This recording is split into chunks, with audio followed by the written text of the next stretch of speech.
What is going on, Dawgland subscribers? I'm Alex Hale, the Dawgland Draft Guru, back with another Mock Draft Monday. First off, let me apologize. Mock Draft 2.0 had to be delayed. Thank you very much, Dolphins and Broncos, because of course there had to be a trade that throws everything off. So that will be coming later this week on the Dawgland. Make sure you check it out. Once again, I made sure this Mock Draft Monday is in parallel with what the Browns do at pick 6 and 24. Little spoiler, we don't trade out of 6 this time, but we do make a trade this time around. Without any further ado, let's get into this week's Mock Draft Monday.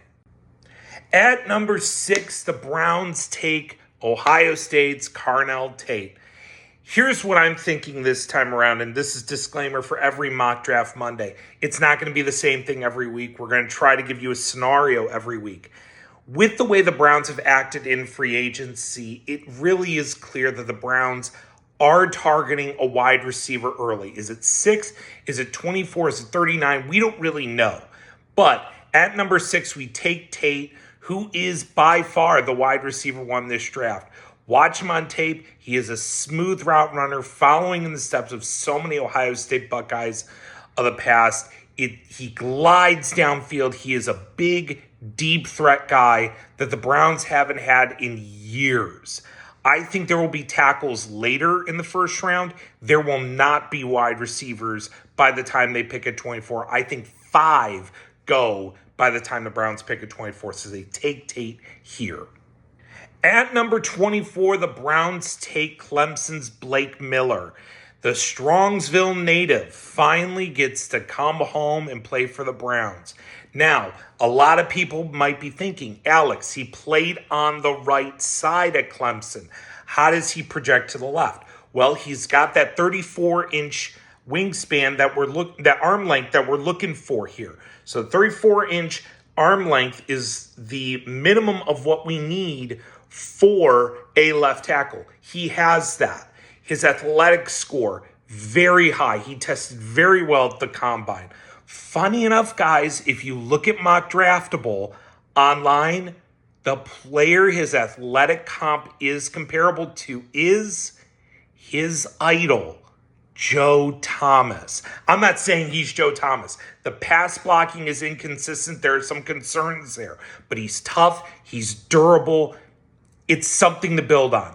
At 24, left tackle of the future, let's go for it. At number 39, we have a trade. I had to throw one in there. We traded with the Panthers, acquiring number 51, number 119, and a 2027 third-round pick for number 39. There were a couple players I liked. I wanted more picks. There are too many holes on this team. I truly believe either one of the first 3 picks, the Browns are trading down. I don't know which one it is, but one of them is. So for the sake of what I think could happen, we make this deal, move back to 51. And at 51, one of my guys from last week happens to fall here, and Chris Johnson from San Diego State. Now, I really thought about D'Angelo Pons at number 39. Really like him. I think he's a day one starting nickel for the Browns, the way they're constructed. But again, I don't know with his size what the long term is. But I thought about it at 39. Johnson, I've already told you about him last week. He was dominant at San Diego State. Yes, lesser competition, but he has the size and athletic ability I'm looking for. Browns fans may not like this comp, but I feel like his floor is a Greg Newsome type. And you know what?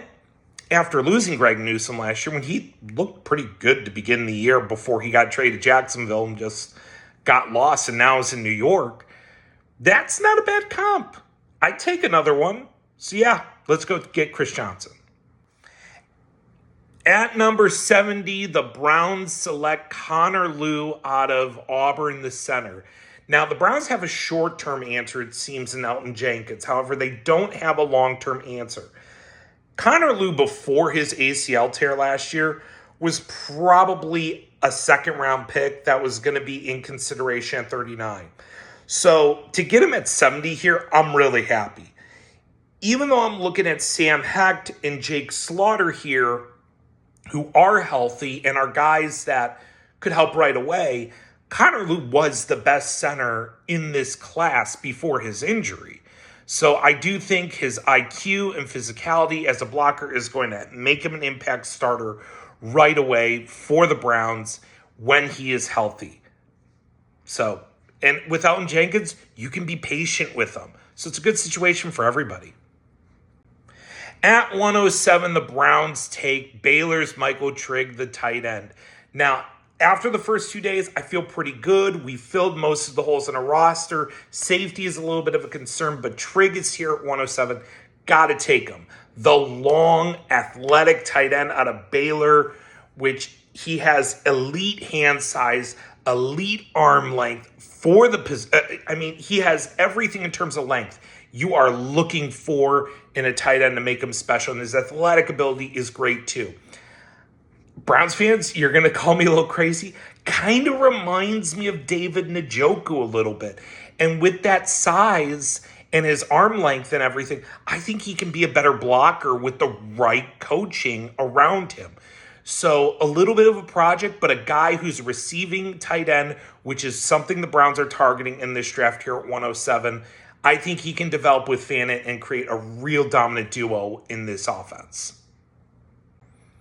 At 119, we take USC's Jacoby Lane. This is the pick that we acquired from the Panthers in our earlier trade down. And for me, it just is what's valuable at this pick. And getting another big, physical, red zone type receiver here, while Tate really isn't that red zone guy, Jacoby Lane is. And the Browns do not have these types on this team. So, again, this is a guy who a year ago was projected to be this breakout guy into the first round after getting 12 touchdowns at USC.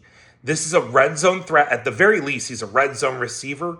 But if you think you've got the coaching to develop this guy, make him a better route runner, make him move a little quicker in its ins and outs, I think you might be able to steal something here in getting two big receivers the Browns don't have.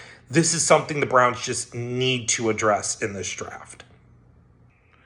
At number 139, we take Bryce Betcher, the linebacker out of Oregon. And here in the fifth round, I'm just looking for depth. I'm looking for guys who can make an impact in some way on this team. Betcher is an undersized linebacker, but with a great motor that the Browns love to have. Kind of like Carson Schwarzenegger a bit, but more unpolished. But here's the thing. The Browns have already addressed with Quincy Williams coming in here, replacing Devin Bush. Now you can get a developmental type like Betcher here, but I think the most valuable part of him is he's going to be a guy that can help on special teams day one. I think at the very least, this is a guy who's going to contribute on special teams and allows Jason Tarver an opportunity to develop this kid going forward, and maybe you find gold here. Worst case, you get a special teams core, and as we all know, we need our special teams to be better next year. And we're back on the clock at 144, and we take Iowa's edge, Max Llewellyn. And look, guys, this guy is a big physical presence at 6'6", 260. His combine was not good. This was a guy that I was hearing on McShay's podcast, on multiple other podcasts, is a guy that people are like, he has the production. He lives in the backfield. And this is a guy they're hoping that, hey, if he performs well, he's going to get up in that third, second round grade because, look at the stats, look at the size. He didn't do that. I think he is going to slide down. I think he's a solid rotational pass rusher, which the Browns have done a good job identifying. I think anytime you can get a guy in the fifth round who can live in the backfield in a rotational role, it's a good job at, drafting here. So we're going to take him. At 147, we take Penn State's Katron Allen, the running back out of Penn State. Now, let's just be frank here. Quinshon Judkins, Dylan Sampson, and Raheem Sanders, let's not include him. That's a solid group that had a solid first year. Yes, Judkins is coming off an injury, but Judkins, towards the end before his injury, wasn't as sharp. Now, we can attribute that to a poor passing game and a poor O-line, but I'd rather be safe than sorry and take Allen here. Allen is a guy who is a patient runner, waits for the blocks to develop, has the vision, but doesn't have the burst to explode out of the backfield. What I do like is his power out of the backfield. And worst case, I think this is a Tyler Algier type, is a guy that you can give the ball to at the goal line, which the Browns really need this type, and just score touchdowns from the 1 yard line. So yes, we're going to take Kaytron Allen here. At number 205, we take the most polarizing player in the draft, in my opinion, in Taylon Green. Todd Monken loves his dual threat QBs. So why the heck not take Taylon Green? Yes, his passing is very raw. He's not accurate. He doesn't read coverage well. But here's the thing. This is a guy who could be a gadget quarterback for the Browns. Again, goal line situations which the Browns were not good in last year. You're telling me you can get a 6'6", 230-pound quarterback who can run like the wind like he does? Yes, sign me up. Worst case, I think this guy becomes a tight end. I know he doesn't want to right now, but if his passing doesn't develop, he's a project at tight end that I think could be something.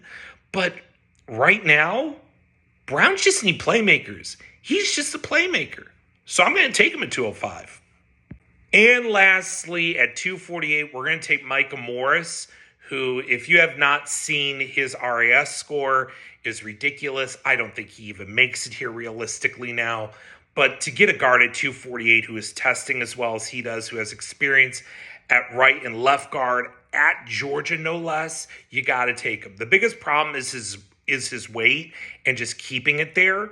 So I'm really concerned about, is he sustainable, if he can manage it in the NFL? But he's a great pass blocker. That's been proven at Georgia. And you know what? I think it's worth the depth pick here to challenge Zach Zinter or cut Zach Zinter. So, and that's how we end this draft with Micah Morris at 248. All right, you guys, there you go. There is Mock Draft Monday 2.0. Hope you guys enjoyed it. Make sure you comment below. Make sure you're subscribed to the Dawgland. Make sure to follow me at DCLE Sports Guy. And next week, we will be back with another Mock Draft Monday.